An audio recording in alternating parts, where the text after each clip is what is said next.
Welcome to the new episode of All I Jazz. I'm your host, Matyash, and I have with me Sylvia Colbourne Martin. Welcome to the podcast.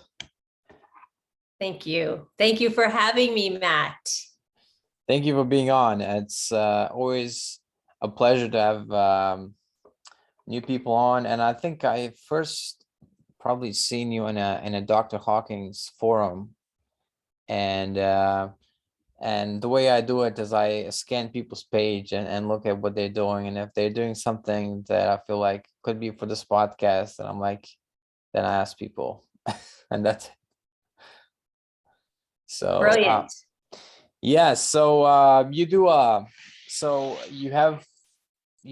had a spiritual journey pretty much your whole life. So take us back to the beginning, like your beginnings, because like a lot of people have some people have drug stories, some people have this, but I don't think you fall into that category. You're pretty much a seeker from the beginning, right? Absolutely. Yes. Yeah. Going to the beginning, I wouldn't know where the beginning is for today. I know that as far as the beginning for when I started my search, and that I can remember, is when I was in my 20s. I think I always was, because I remember as a little girl, people would approach me and I would see colors around them. And of course, my mom and dad were very religious. So that was not to be spoken of. So I do remember having moments. And I also, it's really funny that you asked me this question, because I don't think I've spoke of this in a long time, but I used to carry a teddy bear around that was exactly the same height and a little bit wider than me. So much so that I used to carry him around his neck, and he was called Big John. And I would dialogue with that teddy bear like it was my best friend. And I had a best friend, an imaginary best friend. So like I said to you when we did a brief introduction, being open to listen is something I always wanted to do. Have I done it? No. Right. I think as I started to understand, that's when I realized that I needed to keep doing what I was doing. And like I shared with you briefly in our intro, basically for as long as I can remember, I knew there was something bigger than me.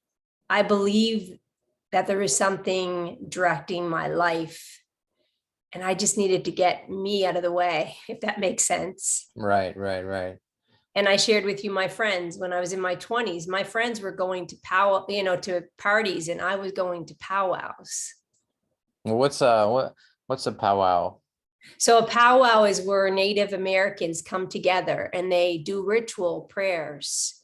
And you go into this, I know, and you go into this sweat tent, and it's pitch dark, and you trust these people, and you just go in and sit in darkness. And I remember, my first experience with doing something like that.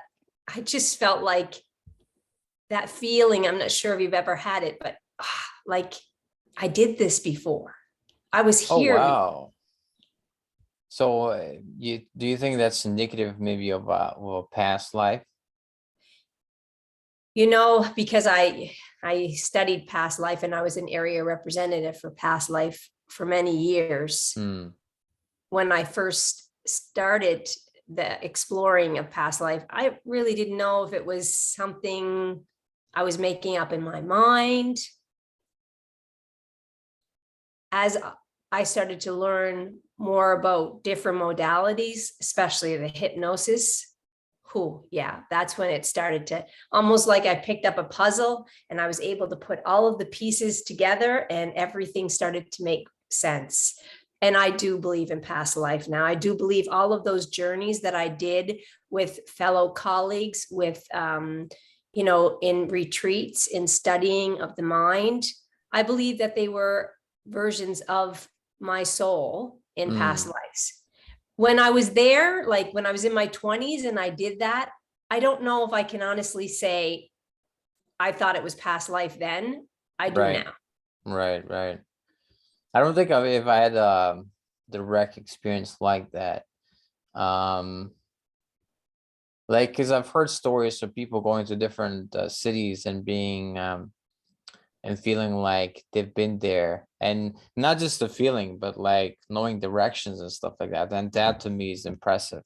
Like, you know, or there was this guy that went to visit a site where they had a battle in the American Civil War, and he started to get a panic attack, and then later on that led him to search for go for a past life regression, and turned out that he was in that battle, and he was killed, and that he was a commander, and that his troops started firing before he said so, and then there was then they got killed because it was not organized.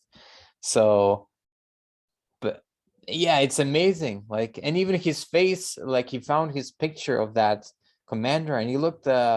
I don't think that's always the case, but his face looked almost exactly the same, except the beard. He had some weird beard going on back in, back in that time.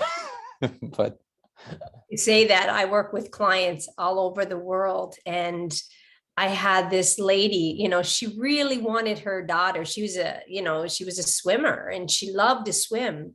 And she really wanted her little girl to be fascinated with the water, to love being in the water. They did activities around yachting, and she couldn't understand why, I'll say her daughter, for the sake of keeping confidential, why her daughter had so much fear in going near the water. And we went into a past life. The scene that she saw was not a tsunami, but a flood. And that's how the little girl's soul left the last lifetime. wow. Of course, if you have that traumatic experience, then or if you drown in a ship or something, like, you're gonna be afraid of the water. Oh, I could tell you stories from past life sessions that I've done myself. Again, I didn't recognize how much power they had to teach me to be here now until, recently. Now that I look back at them and I don't have to dissect them and I don't have to go into every detail to get that understanding, I just went in, got it. Okay, thank you. Mm. And I can leave the past in the past. The past is gone. And in what I do now versus what I used to do, we go back in, get understanding, and then let it go. And it's so easy when you get understanding. I remember my very first past life experience, and it was by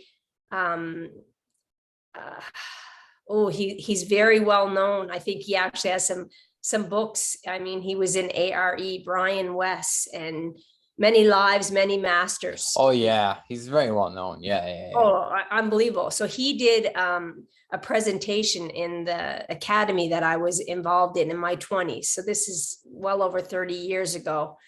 And I remember, like, I literally woke myself out of it. It was so, like, yeah, I was not, I mean, it was back in the time of, I don't know if I was in walking with disciples, and yeah, it was just, I didn't. And then I thought of that forever. Every day I was like trying to understand. Wait, you're walking with which disciples? I can't tell you all of, Okay. I just remember that it was the scene of when people were going to I don't know if they were planning on doing the crucifixion, putting Jesus on the cross. I'm not sure if I was around Mother Mary when she was talking about it. It was, like I said, it was my first experience with past life. And I remember thinking, yeah, that's not for me. And, just kind of, Yeah. right. So, yeah. And really, really, I did. I was like a sponge. I thought of that, was I there when they put, and I didn't speak my truth? I didn't yell and tell them to stop what they were doing. I didn't know and now that I look at it, I can't tell you all of the details, but what I can tell you my message was in that scene was to speak my truth. Right. Now, do I speak my truth? Most of the time. It's a lot easier today than it used to be. It's something that it's a journey. And I believe everything that I've done, I mean, I've done past lives for little things like, why do I buy a candle and leave it on my counter and never ever burn it because it's so pretty? Why do I buy perfume and leave it for a special occasion till it goes bad? Right. I went into a past life and I was literally a young child with like, I think 12 or 14 siblings. I don't remember all the details, but in that lifetime, we had no money. So I was literally trying to put bread aside so that my brothers and sisters and I would have something to eat. Oh, wow. So you were putting, yeah, okay. Okay. So just think of that. I mean, click, click, click. I was like, okay, I got it. Thank you. Amen. And I came back and I said, that's done. Like, I don't have to live with fear anymore. I never thought of that. The small things, small habits could be traced in a past life. What would you say about one of my biggest issues? I've talked about it many times on the podcast before, the procrastination and stuff like that. Is what do you usually find that people have in a past life that leads to this? So procrastination. Are you afraid of being rejected? Yes. Yes. Yeah. Yeah. So procrastination, it's funny. I have a colleague who specializes in procrastination for helping women. And she came to me and she realized that she needed to open the gates because she would do really, really well and really good. And then she would kind of sabotage herself or start to procrastinate. So she would stay small. Her testimonial is pinned on the top of my page. Absolutely brilliant. I never asked her for that testimonial. It was a God gift to me. And when she gave it to me, I had tears because, and she's on fire. She does better than me in her practice now. I mean, she's really soaring. So, and she struggled with procrastination. What it was a fear of rejection. And when we went back into her past life, when I do what I do, I have no script. I have no idea what's going to happen. I just trust that I listen to what God's telling me to do and I do it. And when I'm really, really good at listening, which is 100% of the time, when I listen and am able to get rid of all the noise and get that one little piece of information to take them underneath. Yeah. Oh, and I mean, she said it. I mean, she's been doing this work. And it's funny because in what I do in hypnosis, I get all of the people that have done many sessions of hypnotherapy and they went into these scenes, but they never got their understanding. And then they come to me and they're like, oh, if I get that scene again, I'm like, maybe you need to get that scene again because you're not getting underneath it. And sure enough, they're like, wow. And that's what I got recognized for. And I believe that's why I like I shared with you, I have no marketing skills. I mean, if you look at my site, you probably have no idea what I do. Word of mouth is that's a sign of a great practitioner, or anybody like car repairman and stuff like that. A lot of people don't advertise at all, but if you're really good at what they do, people will seek you out. I believe that, Matt. I think if you're really good at what you do, and also if you're really good at being open to listen, and you're brilliant. So, that procrastination, we could go into that and get your understanding and then just set yourself free. I would say you're on your way because you follow your gut instincts. You told me, I talked about you all day yesterday to 2 or 3 of my clients. Really? I What? did to have, I call it God coincidence, serendipities. Yeah. Here you are, you go on a form. We were on a forum together. I mean, I might have been on David Hawkins' page maybe a month. Yeah. I mean, and you found something that kind of resonated with me for you, and you followed that hunch. You reached out, sent a message, and voila, here we are. Now, some people might think that's like, yeah, whatever.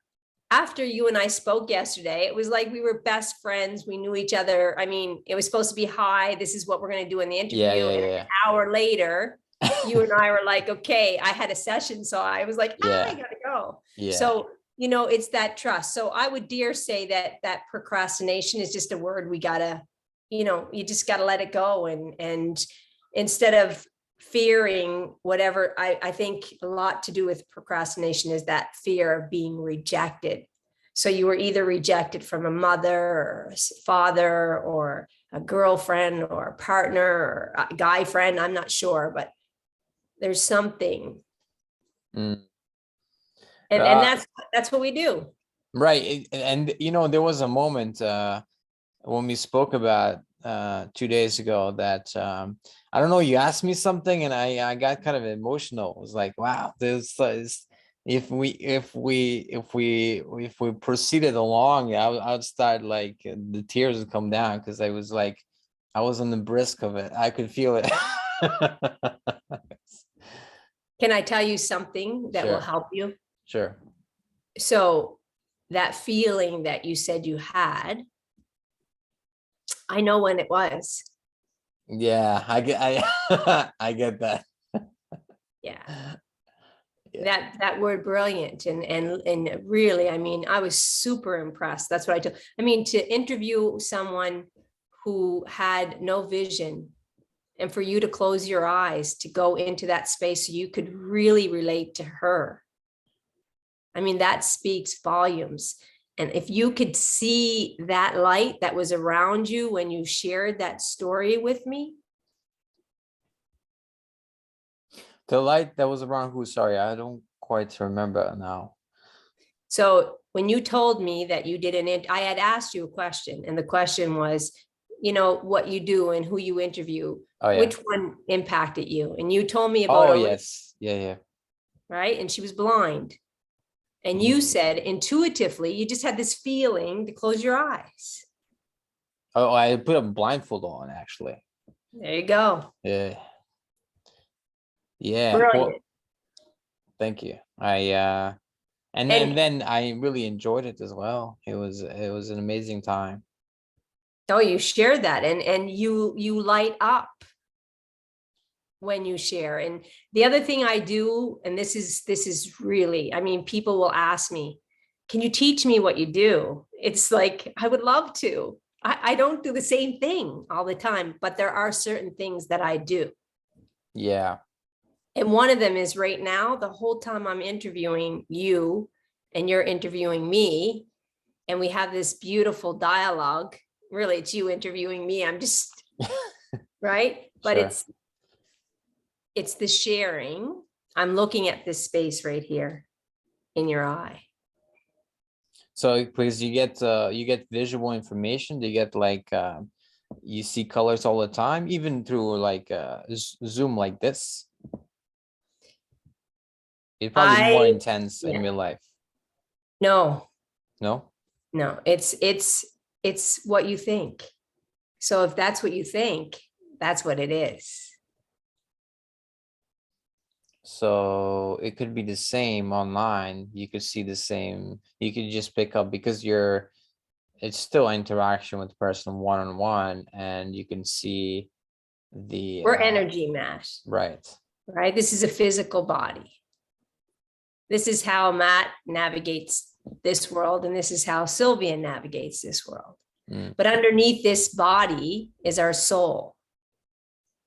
And that's the beauty. That's what seeing, feeling, Like I feel, I mean, it's Right. just when we did the prayer together before we came on, it's that feeling. And some people want to run when that comes. You just like put your arms out and I'm ready. That's awesome. Well, yeah, I've a lot of Protestant friends now, and the way the prayer goes is very kind of freestyle. So I'm used to that. But I've been, I guess in spiritual work for a while, and I'm kind of used to that in a way. But also it's about kind of embracing the moment and like being open to receiving whatever it is you're meant to receive from God or the spirit. I think that's what it is. And it's hard to really explain, like and some people have with certain things they have a objection, or because I remember I brought a friend to the Buddha relics, and I don't know if you know, but Buddha relics was a tour that went around the world, and dog calibrated really high, like 905 or something, or 910. So Wow. it's like when Buddha died, they cremated his body, and they found little pearls, and those little pearls contain some of the energy, not all of it, but most of the energy of the Buddha. Plus, there was other Buddhist masters and enlightened teachers and all that in that tour that went around the world. And so I went there and it was amazing. But I had a friend one time and I kind of forced him to go, but he really didn't believe it. And then he came there and he was like, I think this is BS. And he left within 5 minutes or less. Still. So I kind of like trying How did that to, make you feel? a bit rejected, a bit disappointed. But I kind of learned along the way that you can't really change people as much as you try. It's hard enough to change myself. I'm trying to like learn from university, and it's hard enough to to do my stuff, and let alone trying to change somebody else. What is it that you want to do? What is it that your mission is, your purpose, Matt? Oh, this is the coaching now. All right, let's go into my mission. I don't really know. I think Well, what makes you some of light it. up? What makes you happy? I think doing this, I'm usually really happy doing this. Even if there's like music around like right now, but I really enjoy this moment, and I feel like there's something special in communication, and and kind of sharing stuff that is not common, but I think would be useful, because I think this stuff is would be useful for a lot of people, but maybe right now, not right now. So even to do it for posterity or whatever. And I don't know if I can fully explain. I just like enjoy doing it, you know. That's enough. That yeah, right. And So the procrastination piece comes when you're trying to figure it out. oh yeah. Just stay with, I love doing this. Or is it maybe because I'm forcing myself to do something that I'm not really interested in? Let's say maybe it's that too. Is it, I'm lost. So what you're doing now, you're No, not no, no. interested. The other parts of my life, like the university that I have, where procrastination is most pronounced, let's say. I don't know. You tell me. Where do you feel in your life? Because there's 7 components that, 7. yeah, like your social, Oh yes. Okay, right, right. Okay. Social, family. financial, all that. Right. Oh, so where university is on that, I would say.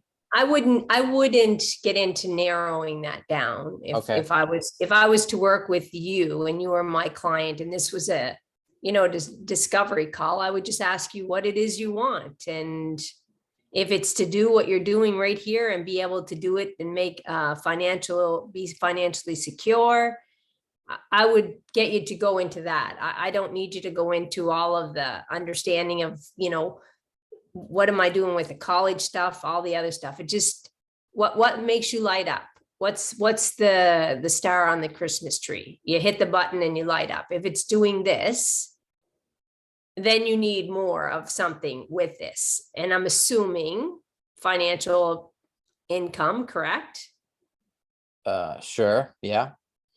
I don't know. I'm asking you. You don't have to say sure. What is it besides this? Are you good with getting up every day and sitting in front of your computer and doing this and that's it? Do you want followers? Do you want fame? Do you want financial? That's the stuff that I would want to understand what it is Matt wants to make you like soar.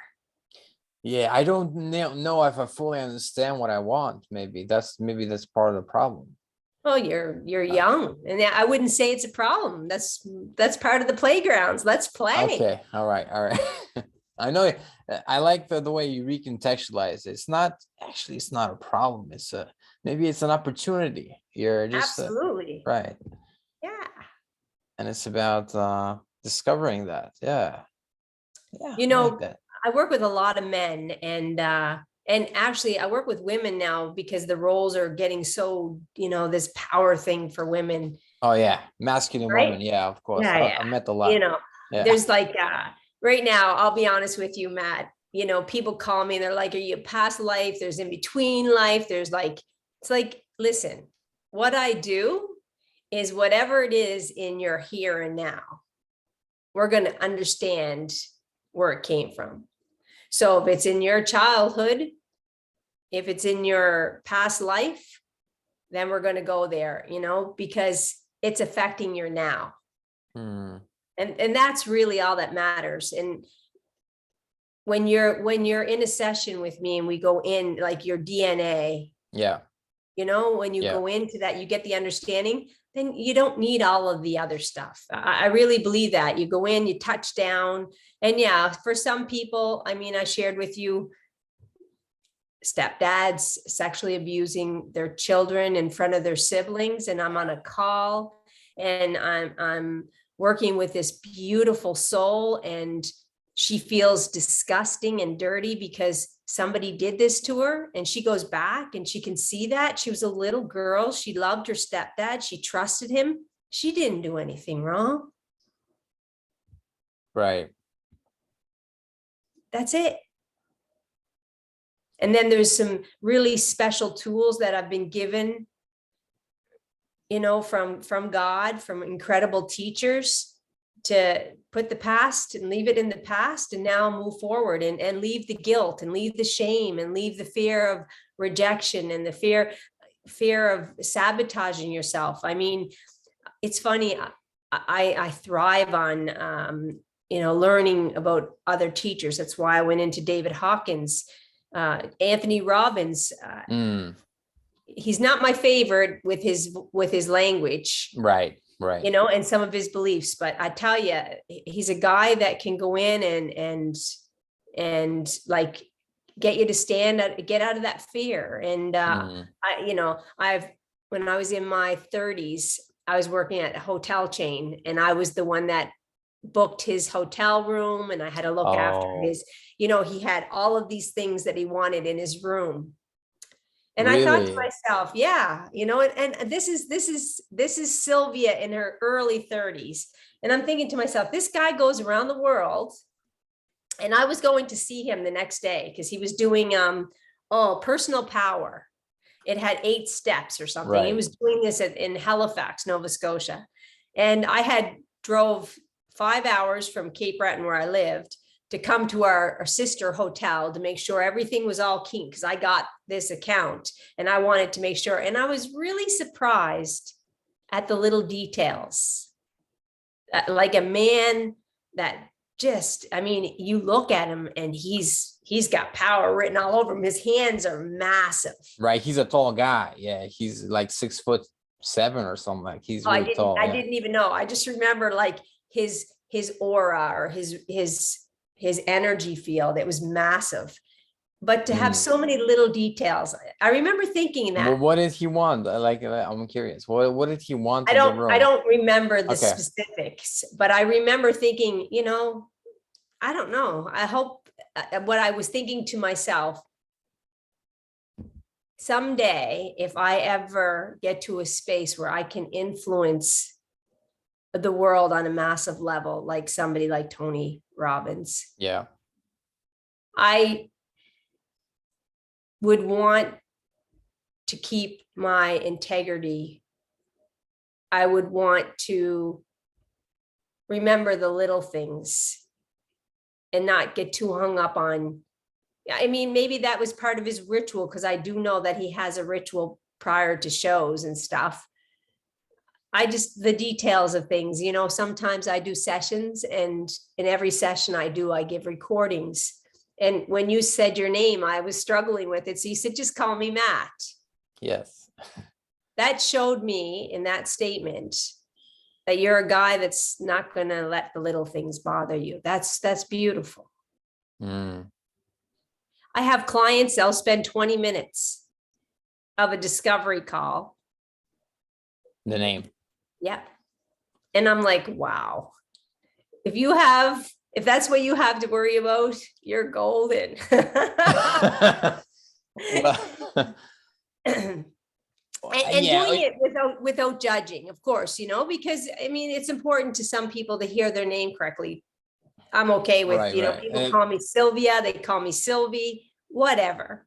I've had guests on the show that tell me that for numerological reasons and whatnot, if people call you a different name, that there's a different expression of the way you come across in the world. And maybe there's something to that. I don't know. I didn't overly test the hypothesis, let's say. So one of my greatest teacher, Aker Casey, he said, and I use this in my sessions, it's not if Sylvia says your name incorrect. It's if you say your name incorrect. So when you want to clear your past, you say, I Sylvia Louise Colbourne. That's my birth name. Mm. My married name is Sylvia Louise Martin. I only put Colbourne because I want my friends from back home to find me. Because I switched countries, right? So I would say Aker Casey, he was a sleeping prophet, absolutely phenomenal, incredible man. If you've never read on him, you'll have a blast, because I love him. And I worked for him for 9 years, and his foundation was all about truth and showing up, speaking your truth. And that is not an easy thing to do in the world today. Right. Yeah. What would you say? I have some, I know you're not a fan of this, but I have to go into this because I feel like it's part of my path, the kind of warrior side of me, where I know it pushes you down if you go into politics, but there's times in university where when I'm looking at it from my point of view, I'm seeing that they're teaching only from this small part. And I feel like nobody else says anything because they're mostly on that side. And then I feel like, well, for there to be a candidate, I have to be the candidate. Otherwise, there's nobody else that's going to speak for this. So it's kind of like this kind of stepping up and telling the truth and speaking, standing up for truth. Let's say I feel that's also part of the path. But often, as it often happens, it's kind of like you meet resistance. So it's anybody that does politics, like and not saying that this is politics, but this is like, it is a political game. And to quote the late Winston Churchill, like, in war you can die only once, but in politics many times. So and that's a short story, that basically anytime you take a position politically, you could be inviting war, and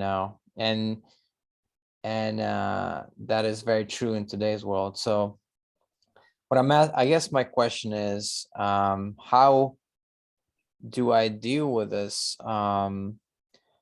pressure if I'm like standing up for truth and then other people are not even acknowledging what I'm saying, which has been my experience. So the two words that spoke to me was pressure and worrying about other people. Yeah, just let them go, drop those. Right. So I don't have to have pressure because if I'm It's your not, truth. okay, if I'm not caring about their opinion and I have my own self-approval, then I'm gonna be fine. You know, Matt, you have to, two things that I learned, one that I cherish is I'm not interested in politics. And I shared that with you. Now I married a man that lives for politics. It's quite funny.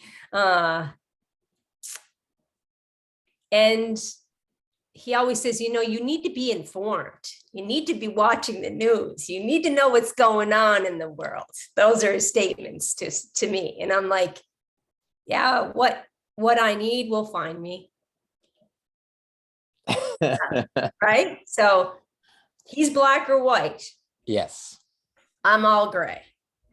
I used to get really hung up in trying to change that black and white. And I dug a real deep hole. Right? Yeah. Now that's him. He loves that. It makes him happy. Float, go float your boat, honey. I love him and he's a great man and he respects me and he allows me to be me. Right. That's it. The world gets very hung up. and when I was younger, I needed, actually, even when I started my family, I needed validation.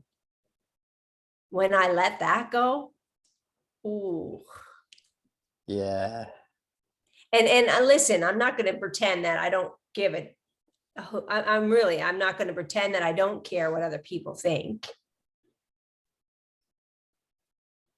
Because I think I do, and I think I always will. What I ask God to help me with is it's okay for me to care about what other people think, but I got to do what's right for Sylvia now. Yeah. Yeah. So the techniques that you use, let's call it techniques, is you've learned a lot of different modalities, healing modalities, from now hypnosis, but before you did NLP. Was it EFT as well? You did No. No? I don't like EFT. I did do EFT. I actually, I'm a school teacher, so I was in the teaching and we had somebody come in and teach us, all those things. Oh, yeah. And it's, again, when I was there, I was in my 30s, and EFT was something that had so many great things attached to it. And, when I was doing it and I was repeating it and I was saying it and it wasn't feeling good, but, I didn't have the strength to speak my truth. Right. So, and if I would have followed that, I would have stopped, because I don't necessarily think I would not tap. I'm not a good person ever. I'm an amazing person. And I am so, if there's something I'm passionate about, I told you, it's like empower the young people and just be good, be kind to yourself. We're never taught to love ourselves, like really love ourselves. And, I would walk for an hour with my babies in a stroller. And I did one thing. I yelled at them because they dropped, spilt milk. I was tired. And yeah, kids spill milk, right? And I would terrorize. I'd become a terrorist in my own head for the next hour. Like I was a bad mom. And I would yell at my kids and I was like, why do I yell? I don't want to yell. Yes. I grew up in a home. Yeah. And that's what I learned. So as hard as, and I say hard because I was working hard, no wonder it never worked.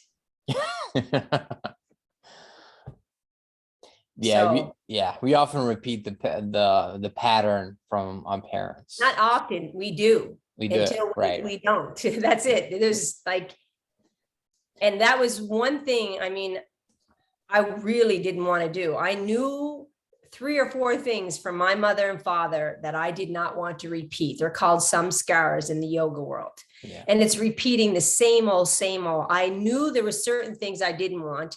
And then I knew there was things that my mother and father ingrained in me that I wanted to ingrain in my children. The thing that I got hooked on, the thing that was like a fish hook caught on the side of my mouth, pulling at it all the time, was that I was the one that was in control. Even though they came from my past, I was the one that was living all those things over and over again because I didn't have the understanding. So once I realized, you know, my mom and dad did the best they could, and I could stay in blame. And a friend of mine, we used to do like these fellowships every Monday. Again, I was in my 20s, Monday nights, 7:00 for, I think, 32 weeks we met. Oh, wow. And we did like really deep study, like, and we got an acronym for BLAME, and it stands for bypassing love and making excuses.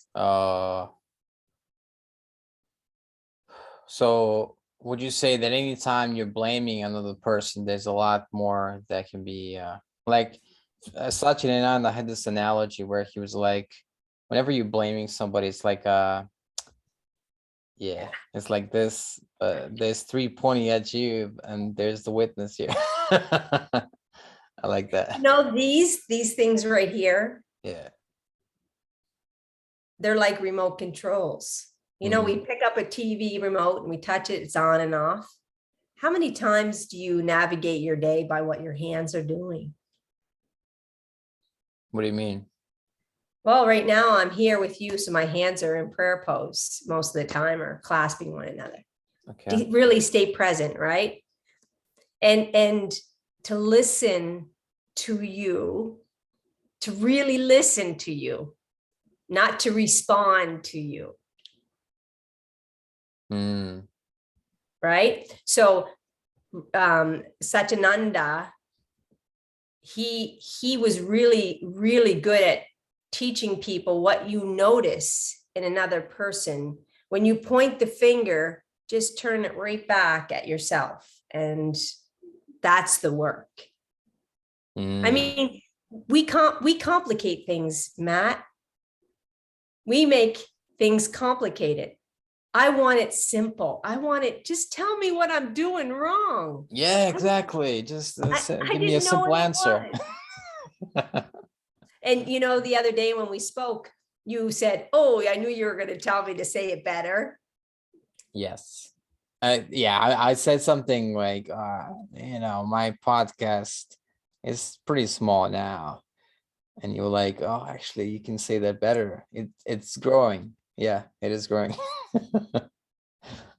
It's going to explode, right? It's going to explode. The way I say it is a question mark. Yeah, you got to move that, right? Right. An exclamation mark. Right. I am, you know, an owner of a podcast that touches people, inspires people. And it's like real, raw. I mean, we didn't form a script. Yeah. This is real. And I mean, this is raw. This is what the world needs. They need Matt. Wow. That's quite a big statement. Okay. Well, I don't quite believe it. Yeah. Let's go. Okay. Let's do a short demonstration of your work. Okay. Because I think I really love to do that on a podcast, because I think it not only helps me, but probably will help other people. Absolutely. And I love your motto about doing your work is that it also helps you as well when you do people's work. I am like really good at what I do because of the clients that I've had. Like amazing teachers. When I had a young boy sit in front of me who at 17 had a manic episode, was put on so many psychiatric drugs and medication He spiraled out of control and voila, 22. Oh, Right? He's disconnected. He's hurting. He doesn't even know how to feel. It's called emotional blunting. It was what I got caught up in when I first came out from hypnotherapy. Everybody said, you have to have a niche. So I right. thought, oh, well, emotional blunting. And it was like, yeah, this doesn't, my niche is like taking you from that feeling of being a victim into Yeah. feeling victorious, right? And I'm better because of you. And I want you to be better because of me. And Uh, that young boy, when I took him back and he was told when he was 7 years old, and every single day from every form of authority that was in his life, there's something wrong with you. and he started to believe it too. Oh, he was really good at believing it. He was living it. Mm. But there was something, Matt. There was someone. He had one person that believed in him. And teachers in the system of school. I mean, in his scenes, it was in the classroom. He was the dumb one. He was the weird one. He was the awkward one. He was the brilliant one because he didn't want to follow the program in a system that's so broken. I mean, I won't even go there because I have a phone in front of me, and this phone that's in front of me, right? Yeah. You know, I remember my first track phone, right? I couldn't even text on it. I mean, you had to press 3 little letters and figure out, I mean, I didn't text because it was too complicated, right? My whole world is in this little thing. I mean, pictures, my work, my clients' information. I mean, look at how much this evolved in 7 years. And school today, my kids still do the same work that my 27-year-old did. I mean, Yeah. Yeah. right? And listen, I'm not blaming anybody. I'm not blaming teachers. I'm not blaming it. It's just to let him know, like, you did nothing wrong, buddy. I mean, you were in a system that wanted robots. You were in a system that wanted you to do what everybody else was doing. Instead of looking at that as he thought he was useless and there was something wrong with him. We just flipped that for him. He's the special one.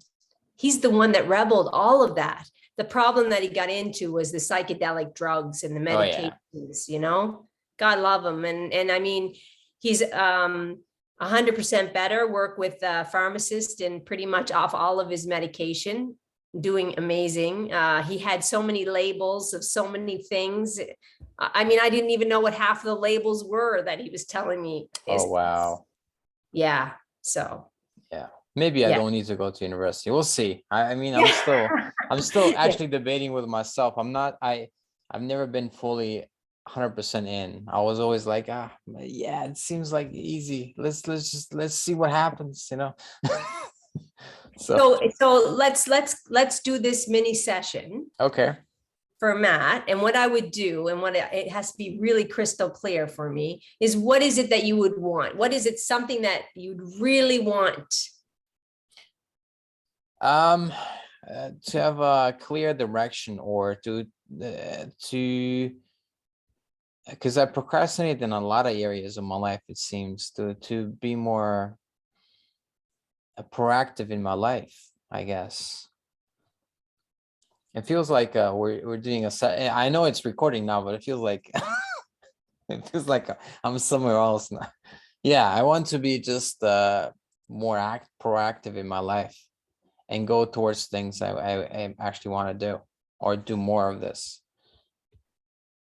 So that would be the very first thing. And I would really spend time with I spend a lot of time with my clients to really fine tune, you know, one of my teachers used this analogy of a magic wand. If this was a magic wand and I passed it to you, Matt, and I said, abracadabra, you could have one thing.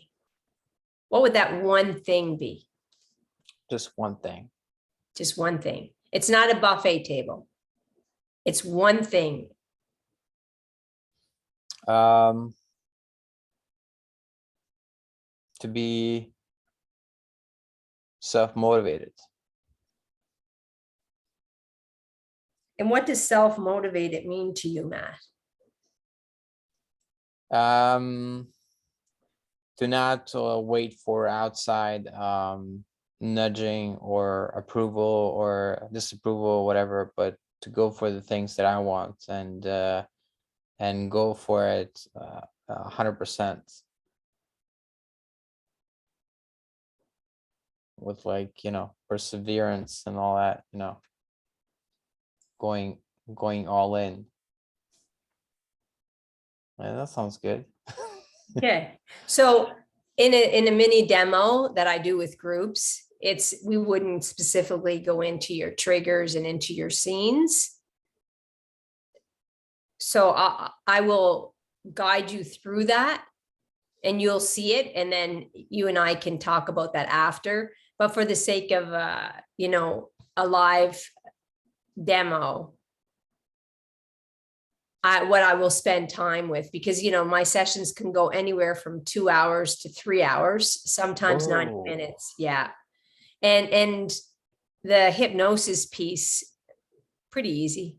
I mean, I find out, where's your happy ever after place? What is it that Matt does when he's feeling really relaxed?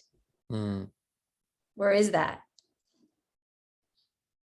I usually watch YouTube and watch something that's interesting to me. Could be funny, could be sports. I'm into some, usually NBA or some football. I mean soccer. So that's yeah. YouTube, okay. So have you ever meditated? Do you ever sit? Yes. Yeah. And I don't meditate as much as I think I could, but I think that is I like it, but I don't know if it's my happy place right now. so we need to make that your happy place. Okay. So that will help you in everything. And, one of the things that when I coach my clients, this is coaching stuff. This is not the session, but in the coaching, there's so many rules and so many regulations and so many do's and don'ts to meditation. No wonder nobody does it. Well, I do sometimes Course in Miracles, which is a very specific type of Yes. meditation. Right. I think it's quite useful. And then you use it. That whatever it is you do, like, for me, sometimes it's just putting on a piece of music and feeling into the music and really playing with the music. And that's it.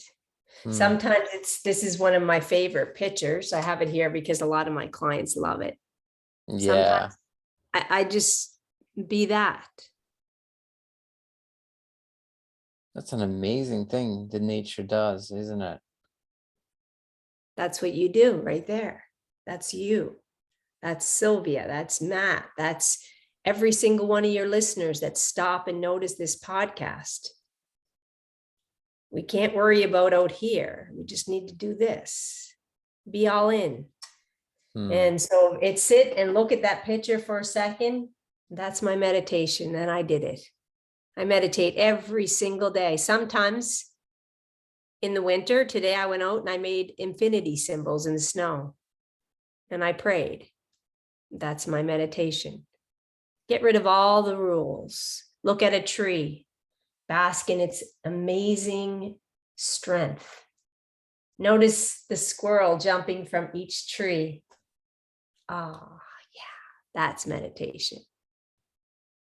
Looking at your hand and noticing how lucky to have the hand in the first place. Yeah, to be able to move them, right? Yes. Yeah.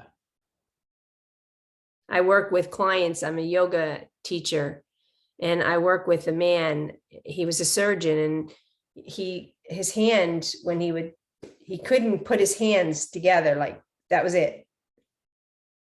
To do that, that If you're Yeah. ever in the world and everything seems like it's bigger and you need to just, there's a meditation. Just put your hands here and feel this. You didn't make it. I didn't make it. The church didn't make it. It's called prayer pose because it's made for your soul. Mm. It's the right and the left brain coming together, and wow. Bring it to your heart and it's even more powerful. Would you say then the spiritual work is probably the most important thing I can do for, because On a regular basis, absolutely. yeah, the dilemma, maybe it's a mentalization that I had, but I was like, oh, I know what I want to, what I need to be, but I don't know what I want to do. But maybe it's the being is because being is a lot more important than doing. So it doesn't matter as much what you're doing as long as you're becoming more, let's say. Yeah. Getting fascinated with it's the Alchemist. I think it's Pablo, I don't know how to say his last name, but he's Right. the alchemist, and he Uh, says whatever it is you want, the universe will bring it to you or conspire to bring it to you. yeah, like he's very famous, Paulo Coelho or something. Yeah, he's like Yeah. Oh, uh, that book is amazing, and it's so deep most people can't get through it. But he's mm, amazing, and it's like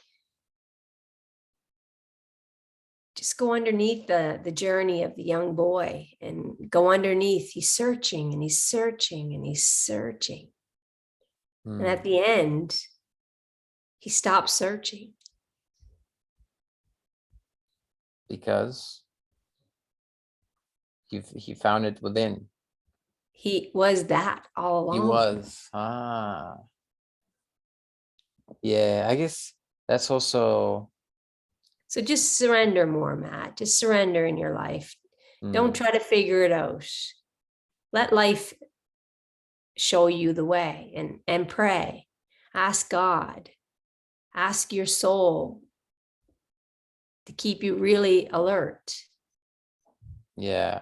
And, get used to shifting. When you start to go into that old dialogue, that old story, those old programs, it's getting really good at being, noticing, and stopping and shifting. I work with his CEO with Microsoft. Oh Absolutely wow.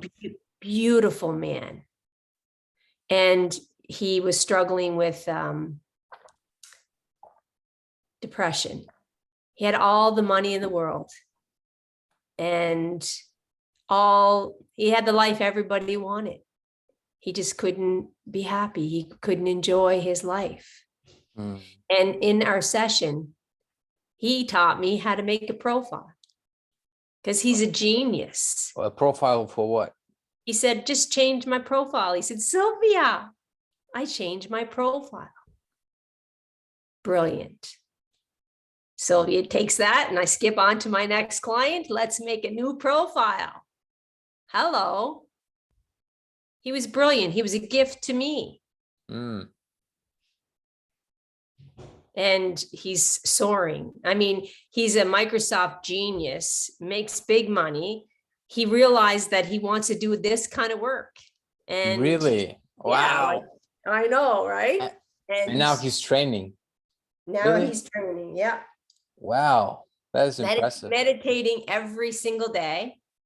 Because there's certain things in my coaching that are must-dos. There's no, you're drinking Okay. Red Bull, you're eating crap. Wait, Red Bull is out? Yeah. What's You're wrong very with good. Red Bull? No, I Yeah, don't drink Red Bull often, but I know. sometimes. Yeah. So you are what you eat.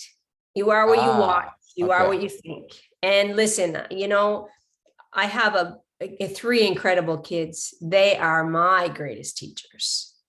Absolutely. The good, the amazing, and the not so fun.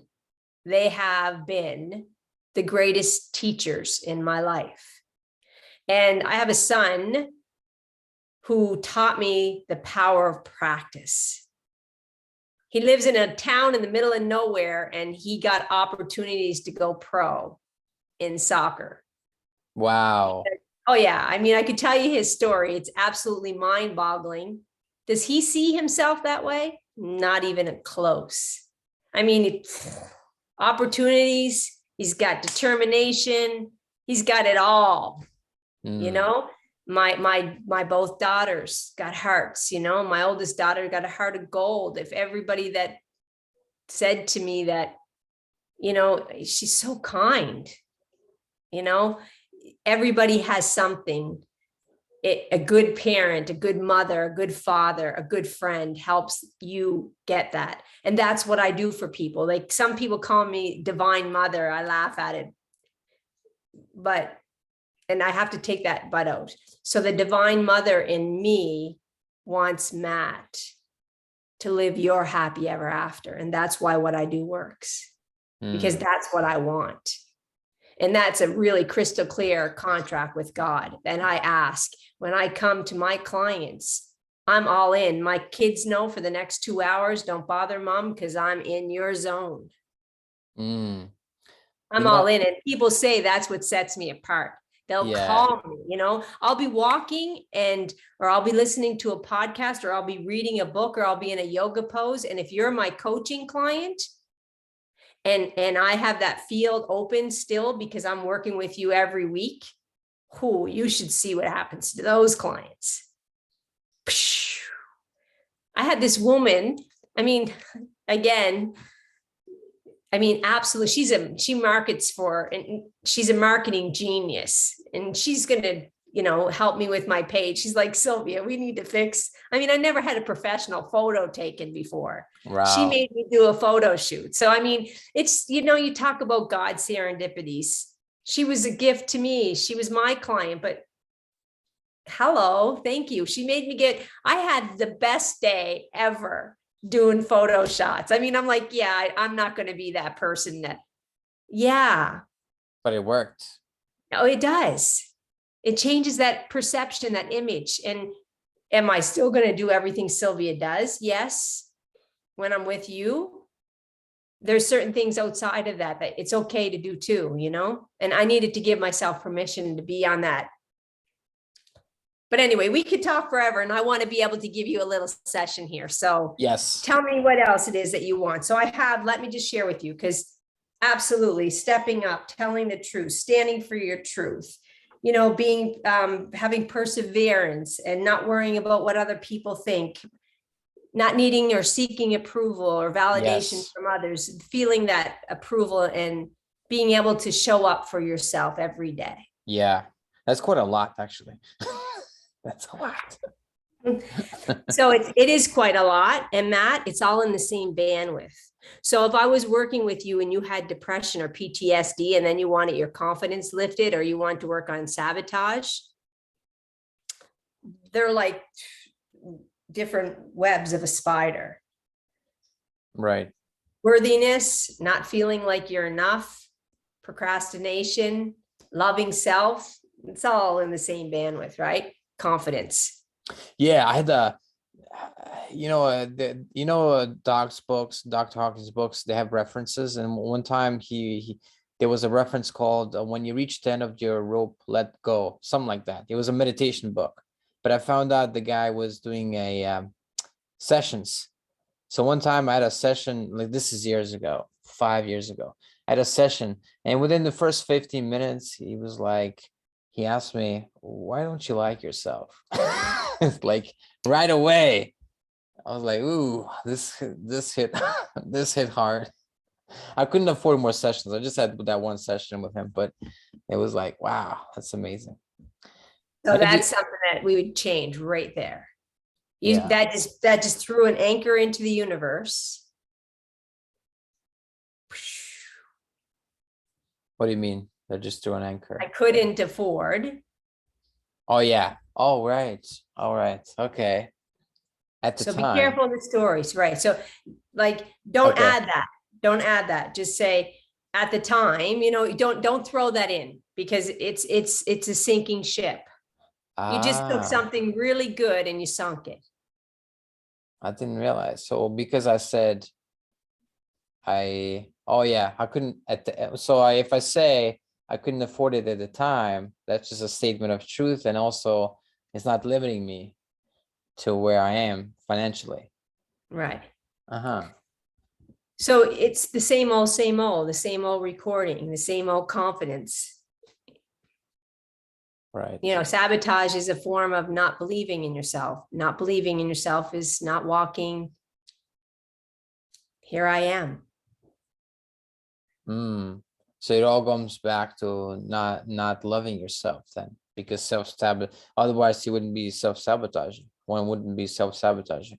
It is. There's all kinds of different root causes, you know, because I don't want to segregate it, because, you know, it is love, self-love. When I take people back, I get understanding what it is that happened to them, that they no longer love themselves, is very different than saying, what is it that you do, Matt, that sabotages you? Yeah, sorry, I'm asking too many questions in your process. So go on. So somebody is watching, and the questions you're asking is exactly what they need to hear. So maybe the 30-minute demo will be 15 minutes. It's okay. Yeah, because so that story that you share, you've got to believe that every interview, every podcast that you invest your precious time in is here to change the destiny of someone. Yeah, that is my goal. If it helps one person, I did my job. And listen, that my greatest teacher, she was 4'11". She was from Boulder, Colorado. I used to sit back and watch her, like literally. I mean, there was a young girl on a table that was gang raped, and I watched her remove emotional toxicity inside of her. I mean, I could tell you stories forever, but watching her and her presence to do what she did, she never cared what anybody said. She showed up, she did what she was guided to do, and the world found her. That's it.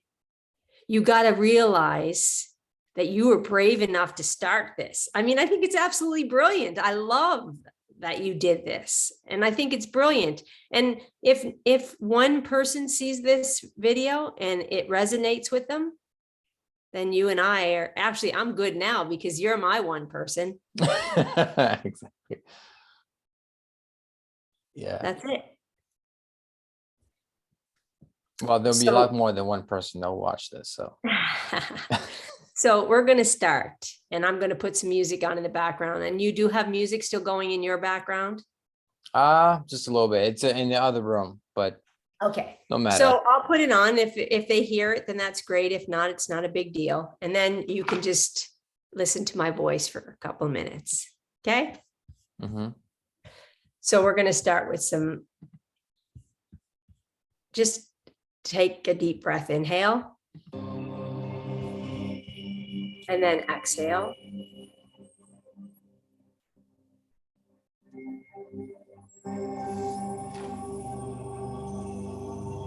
Notice the jaw. And mentally just say, relax.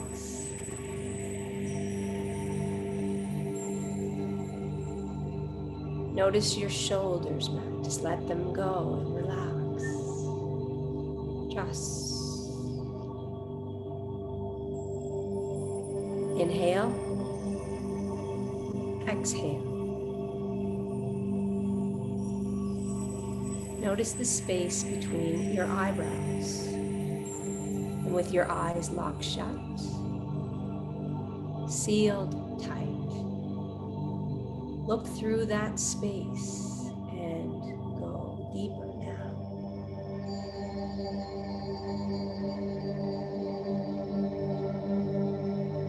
each breath, breathe, surrender, relax.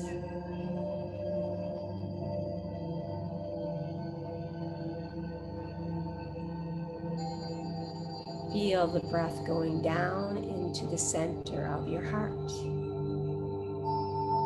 just like the picture. Drop here now.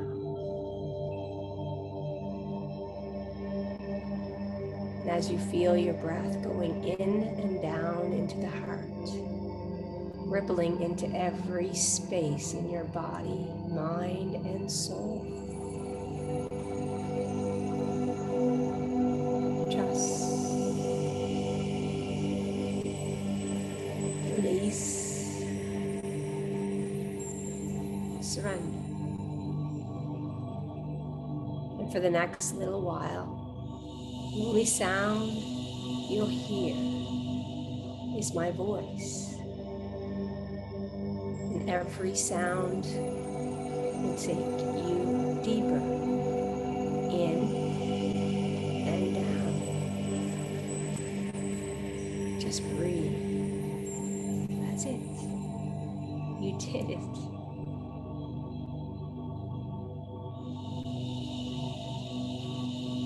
Trust. Breathe.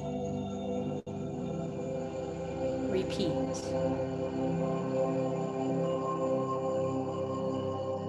Notice the body. Tell it to relax. Calm mind. Calm body.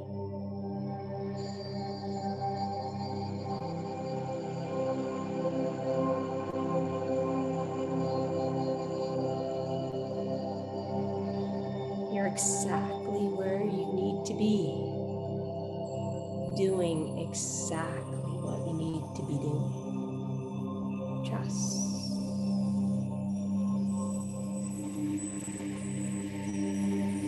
Today is for you, Matt. All about you.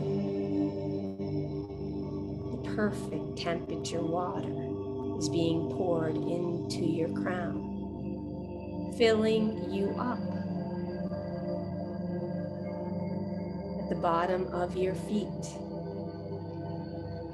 there's a valve on the right foot and on the left. See yourself opening the valve, and anything in your body, mind, and soul flushes out.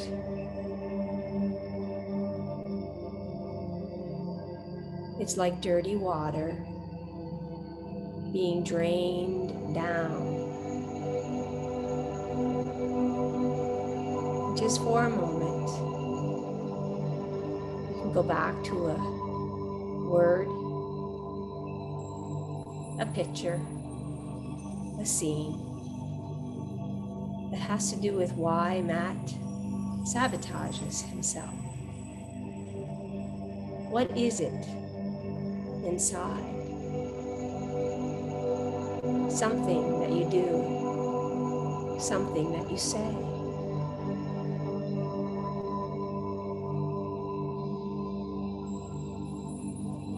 Keeping the valve open, let it wash down and out. Those limiting beliefs, the fears, the scars, the pain from your past. Done. Over. Feel it releasing, letting go.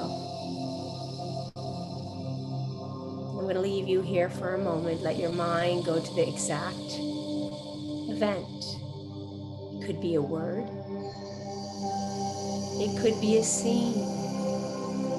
You know when it is, what it is that stops you from moving forward. Let it go, Matt.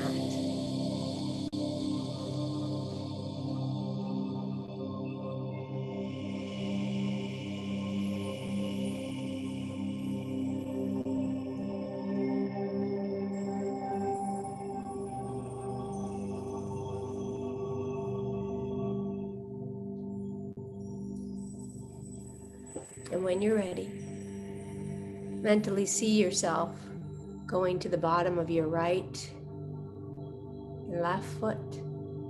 You see the knobs.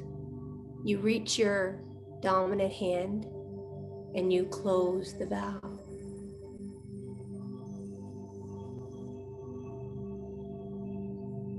You feel Mother Earth beneath your feet. It's the energy of grounded truth. You feel the sun above your crown, and you let the energy of love in, flushing your entire system, your entire being with divine love. Trust. You're here for something big, Matt. Let it in. You're that person that's dropping pearls around the world. Pearls of wisdom. That's your story. Trust. You literally see people from all over the world picking up these pearls. And your heart is smiling. Your soul is smiling. It's their medicine. You keep on keeping on because it feels good. And that's what you navigate your life from, that space of trusting, feeling. Let it expand even bigger. Perseverance, confidence, loving self, respecting, trusting.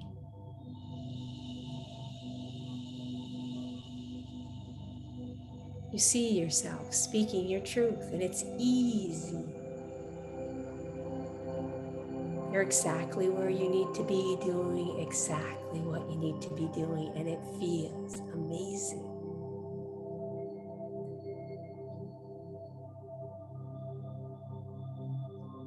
Motivation, determination, perseverance. They're your golden nuggets. You polish them every day. You nurture those gifts. You pause during your day. You look in a mirror and you smile. Yes.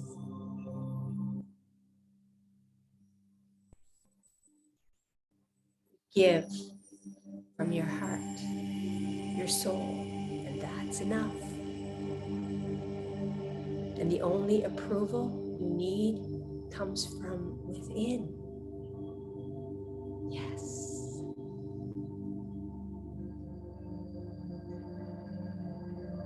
You feel the power and the strength of the sun and Mother Earth standing and speaking your truth, believing in yourself, loving yourself, doing one thing and knowing it's enough.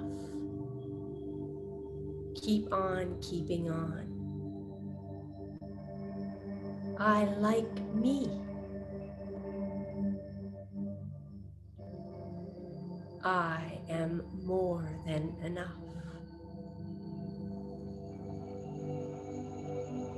I trust myself.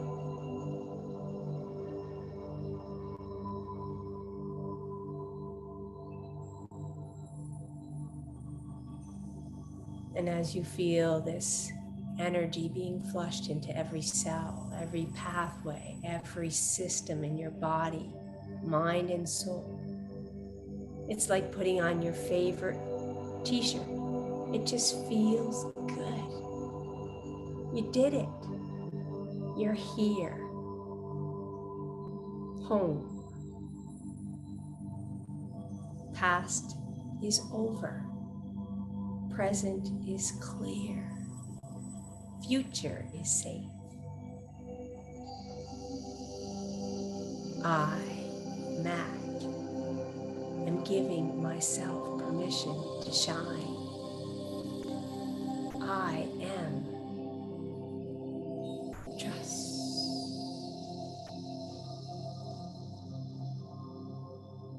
I am free.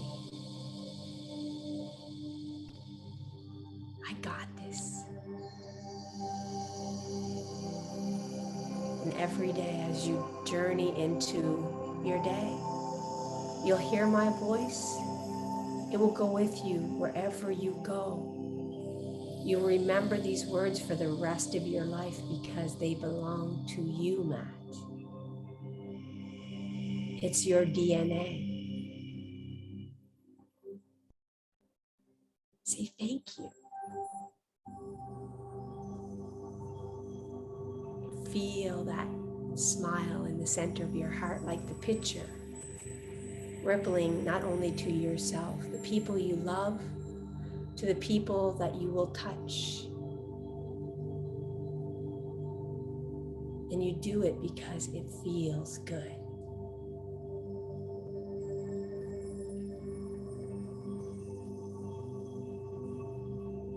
So as you breathe, feeling this amazing, phenomenal,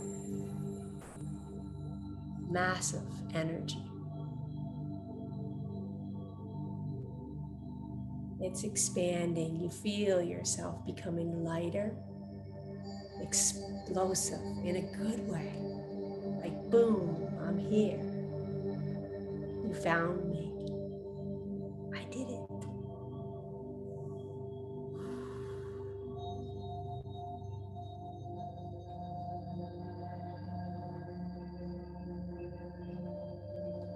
And taking your gaze back to that center, the third eye, it's got so much beauty there. Just feel this energy. Let it in. Mentally, repeat after me. I am amazing. I see clearly now. I am leaving pearls of wisdom for my soul, for every single soul that comes into connection with me. I trust myself. I got this. I got this. Thank you. I'm ready to receive. Trust.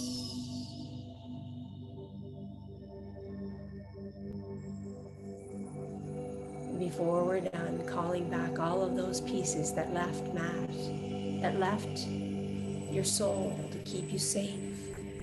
All of those things from your past are done. Anything to do with sabotaging, done, gone. Call back. Welcome. This new way of being, this new profile, Matt. And every single day, you'll keep shifting until this becomes so easy for your soul print. You'll smile, you'll look in the mirror and you'll say, I'm doing it. I'm trusting myself. I'm trusting my soul. And that's good enough. And the only approval I need is my own approval. Oh, that feels amazing. It doesn't get any better. Oh, but it does. Keep on keeping on. Keep shining. Keep trusting. Keep believing. Whatever it is you need, Whatever it is you want. Say, I am successful. I am confident. I am free. I wake up every day and I'm motivated to do exactly what I need to do. I stay on course. It's called my North Star. My GPS is on me, showing up for Matt, doing what it is I need to do. Keep on keeping on, rinsing and repeating. Thy will be done. Stay here for a moment. Feel. Breathe.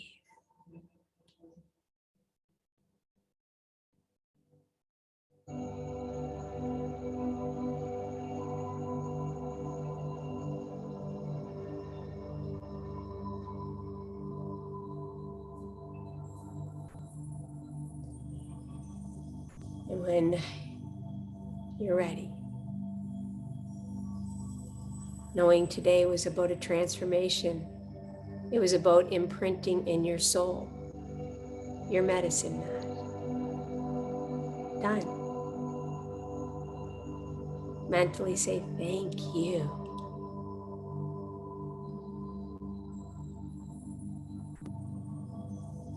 And when you're ready, slowly, don't open your eyes all at once. Start letting the light into your central, that space in the retina. Do it slowly. When you're ready, letting a little bit of light in, a little bit more light. And then eventually you'll feel and open those eyes.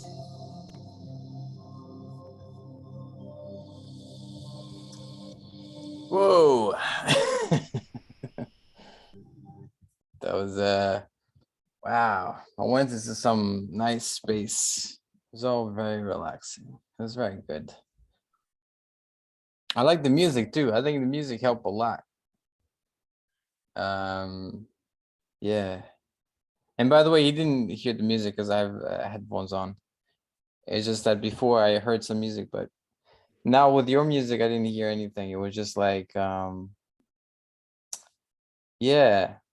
So this is, it's basically it was a hypnosis session, and you I guess imprinted some messages. And is this, but I'm guessing this is part of your sessions when you do, this is not all of your session when you do Oh, it. no. Right. Yeah. So the hypnosis, there's a few things that I add to get you into that space of cutting through the thinking mind. We do some activities with the eyes, and that, opens the gate even more. The drishti, looking through the third eye when your eyes were closed, I feel it does the same. I hear different things from different clients. Going into the things in your past that came, did you get any impressions? I got at first there was some kind of box, metal box or something, but there was like, I think it was like a hill, and transporting something on a road that's like by a steep drop. And yeah, maybe I was transporting something, and then the price you pay for failure there is quite, either you lose the box or you lose your life. So what I would say to you is, how old were you in that scene? Like, this is really important, because it does, take it to the next level, in a session. How old were you when you saw that scene? And I don't know if I saw myself really. I just saw the scene, the situation. I'm gonna say I was not older than 30. I was like, yeah. So not older than 30. And did you look the way you look now when you saw that, or was it just more of the seeing of the truck just drop? It was just annoying, like because I'm not like I'm visual a little bit, but it's like it was like a knowing that the box and the steep drop and the path there, that this is the situation, and that it's dangerous if it drops, obviously, or if I drop. So See, and I would go into that okay. into huge details, because there's a lot in that, you know, intuitively, you know, for the sake of people watching, instead of looking at it like, you know, going into something dangerous, if it drops, what if you let it go and you're free? Bye bye. Bye bye, shipment. Hello, maybe it wasn't meant for you. All right. Right. Yeah. Yeah. It's certainly very interesting because like you bring out a very specific event. Just like you said before, from a past life. It's nothing like, because a lot of people want to go for informational academic kind of like, oh, I want to know what I was doing in a previous lifetime before I incarnated here. But your approach is more pragmatic in the sense that you go for the event that's most consequential to what you're working on. In the now. Yeah. Yeah. So whatever it is that happened to Matt in your past, in your childhood, in your, you know, sometimes it's even in the womb. My scar, one of my greatest, what I would call one of my greatest teachings, one of the greatest things that I learned to play with in my own life, came from wound. And when I was able to navigate and understand, wow, yeah, that fit, and let it go, it was like game changing. It was, and you know, sometimes when I work with clients and we go into, you know, specific scenes, and they're in this place of darkness, it's like, you're in your mother's womb.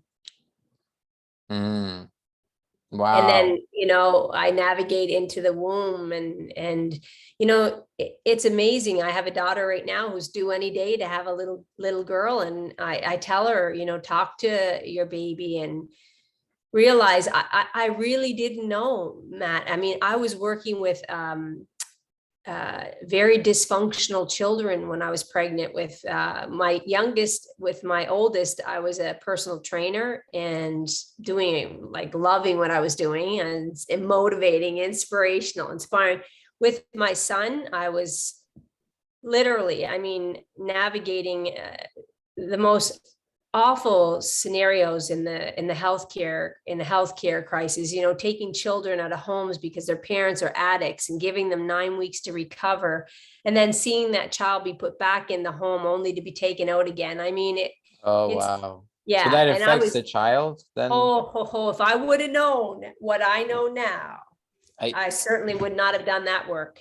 because I know I found this out a few months ago that my mother had an argument with my grandparents. I mean, her parents, and that she lived in their house at that time, and they were yeah, there was an argument. So when she was pregnant with me, so that's you know. Oh, it affects you, like DNA codes. I told my daughter what you listen to, what you're watching, you know, the words that what her and her partner are, if there's disagreements, you know, don't joke with things, because she hears everything. Mm, Absolutely everything. And you know, I actually studied, I did some trainings in this work, because uh there's so many great, I did womb, I did past life, and of course childhood traumas. And the ones that I feel are even more challenging than past life is the womb, because people don't really understand, like, from the time of conception. And yeah, I'm not going to go there, we'll be here all day, but yeah, it's a there's a lot, lot to it. right? So my question to you in this session, was there something that I said, I mean, I saw it, was You there saw one it. or, yeah, what was it that I said that really, like, yeah, I felt so good, like you were smiling? Yeah. I know. I think it was about trusting myself that I don't have to approve of other people. I think that I really like. I really like that. Um, Keep on keeping on is something that I really like as well, because it reminds me of okay, before you finish, because I know we're over time. There's Yeah, a I there's know. a there's a Unity minister called Eric Butterworth, and he wrote a short story in a book called Chicken Soup for the Soul, one of the series, and it kind of reminded me of the way you do your work, because there was a rough neighborhood, right? And all the students usually did very poorly, except this particular group of people in this school that did really well. And they tracked them down and they were like, how did you do so well in school? Blah, blah, blah. And they all referenced this teacher. And then they tracked down this teacher that was like 80 or 90 years old. And they asked her what she did differently. And she just simply said, I simply loved them, the students. And it's just amazing.